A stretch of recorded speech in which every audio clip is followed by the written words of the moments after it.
Исәнмесез, эфирдә аңлалыклар вакыты, студияда Алина Хәсәншина. Профилактик чаралар юл хәрәкәте иминлегенең нигезе.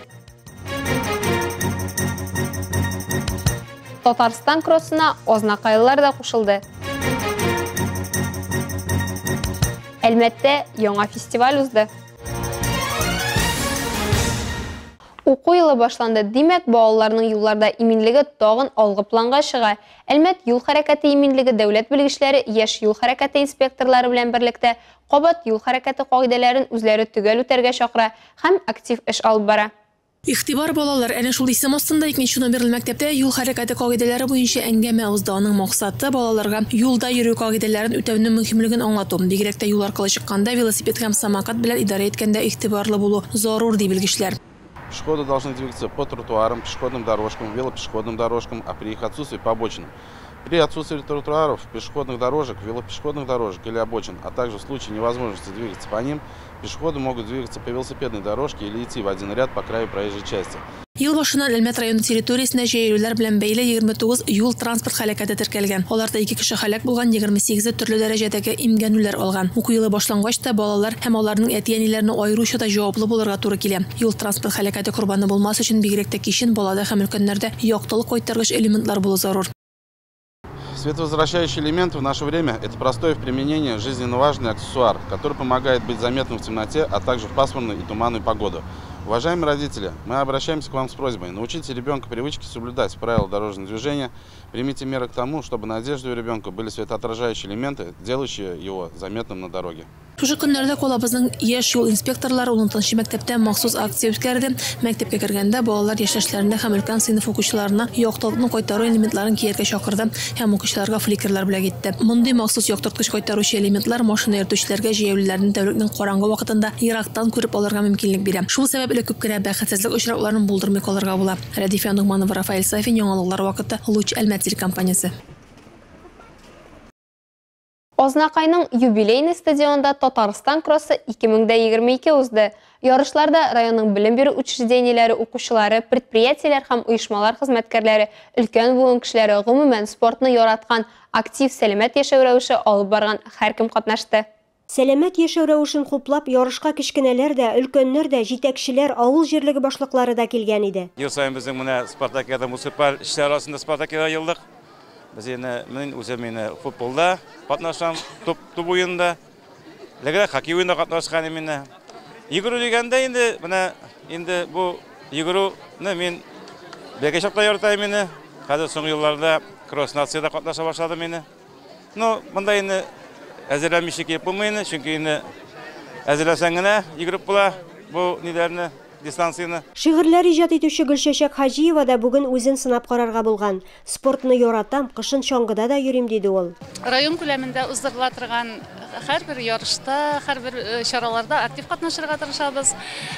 Гаиләбез дә безнең спортка бик мөкиббән. Кыш көне чаңгы шуабыз, җәй көне менә әле насыйп булды быел йөгерештә катнашырга. Катнашучыларны район башкарма комитеты җитәкчесе Айдар Шамсетдинов сәламләп спортчыларга җиңүләр теләде. Мы всегда призываем: давайте заниматься спортом, потому что это в первую очередь, это даже не самый главный результат для района. Самое главное это нам самим, это здоровье, наше здоровье. У нас стартовал неделя трезвости.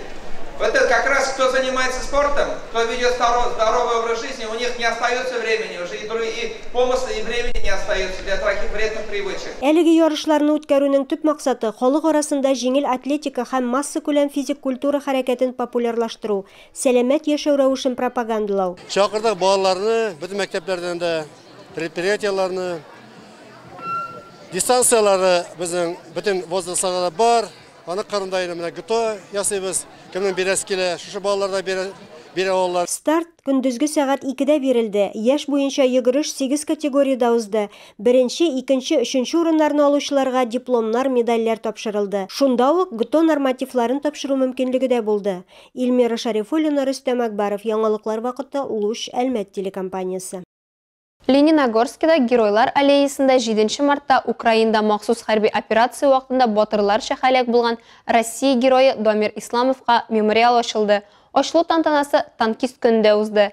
Дамир Исламов Казан танк училищесін тәмамлаган. Бу көнне узган бокс турниры һәм мотошоу шулай ук аны искә алуга багышланды. Толырак Айгөл Шәрәфиева сөйли.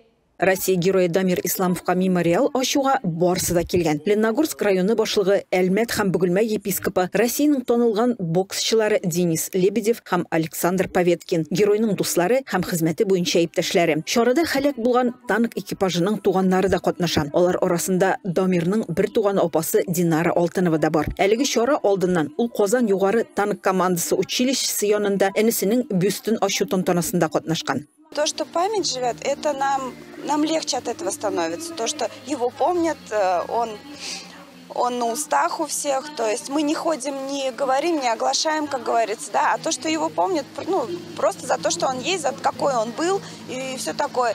И важно то, что это не просто так.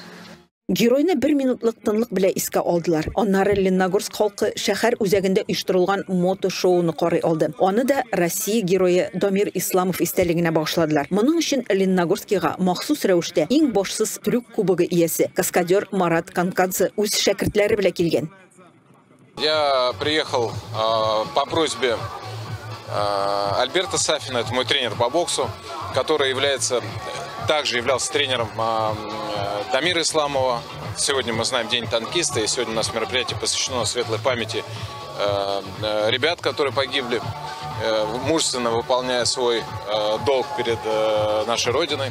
Альберт Сафин Дамир Исламов истәлегенә бокс буенча турнирны оештыручы. Анда Дамир Исламов җитәкләгән танк экипажындагы вафат булган геройларның әти-әнисе генә түгел, профессионал бокс йолдызлары Денис Лебедев һәм Александр Поветкин да чакыру алган. Потому что увековечить память героя России только так должно быть. Я по-другому для себя это не видел. Чакырылган кунаклар тантаналы рәвештә турнирны ачтылар. Чара башында Россия һәм Татарстан флагларын керттеләр, гимн башкардылар һәм патриотизм турында танылган боксчылар да сүз алып барды. Мы приехали сюда, во-первых, высказать свою позицию. Да, выразить слова поддержки, слова скорби родителям и родственникам погибших танкистов. Боксеры – это тоже бойцы. И вы увидите, когда судейская коллегия будет представлять, она называет боксеров боец красного угла, боец синего угла.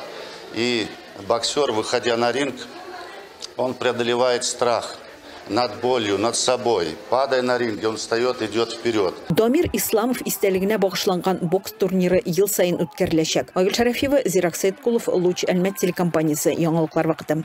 11 сентябрьдә Лениногорск шәһәрендә танкчылар көне уңаеннан Россия герое өлкән лейтенант Дамир Исламов истәлегенә узган беренче турнирда төрле яшь һәм авырлык категориясында 34 иң яхшы боксчы катнашты. Шулай ук профессиональ очрашулар да булды.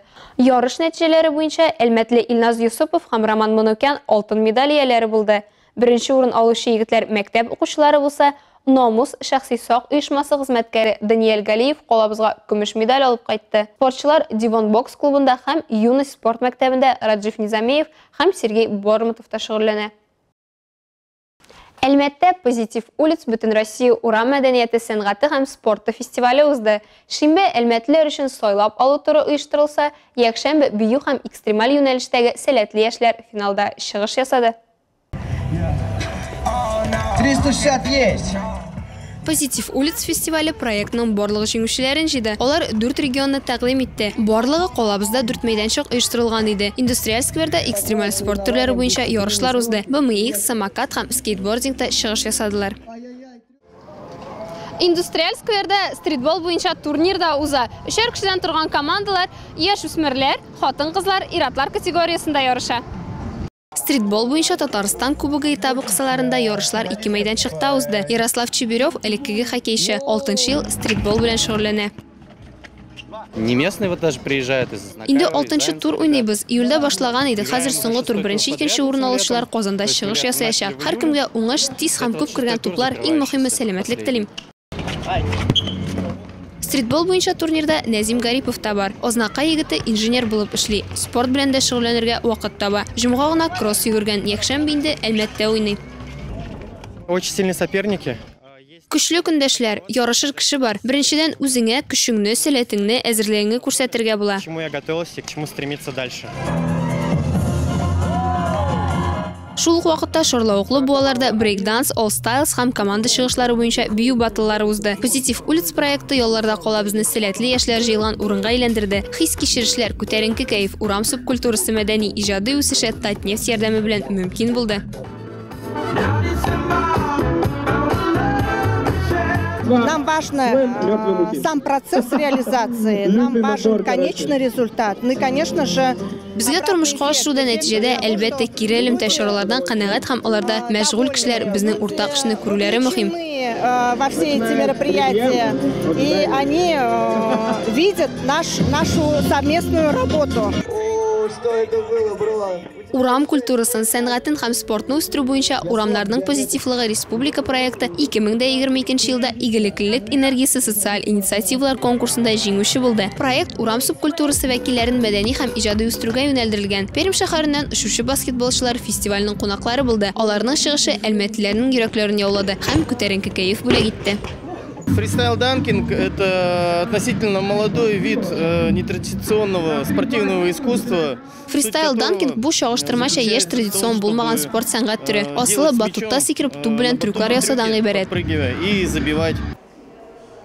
Фестивальнең белем бирү мәйданчыгы яшьләр үзәгендә оештырылды. Субкультуризация проекты кысаларында Зәй, Чистай, Кукмара районы һәм Казан яшьләре белән эшләү белгечләре төрле лекциялар тыңлады. Тулы өлкәсе палатасы, Санкт-Петербург, Түбән Новгород өлкәсе һәм Казаннан килгән спикерлар экстремаль бию, музыка һәм арт юнәлешләре буенча материал белән таныштырды. Мәйданда оештырылган урам сәнгате мәйданчыгы 4-нче булды. Там экспозиция из 28 счетов. Анда Әлмәткә караган 28 калкан экспозиция. Хәзер егетләр хокку, япон стилендә рәсем ясый. Минем уйлавымча, бу яшьләр өчен шәп урын булыр. Чөнки мин яшьләр белән аралаштым. Алар анда еш вакыт үткәрә. Хәзер вакыт үткәрү тагын да рәхәт булыр. Будет еще приятно проводить время. Әлегә шулар, мин Лина Хәсәншин һәм монтаж операторы Динара Гайнуддинова сезнең белән сау булашабыз. Исән-имин булыгыз.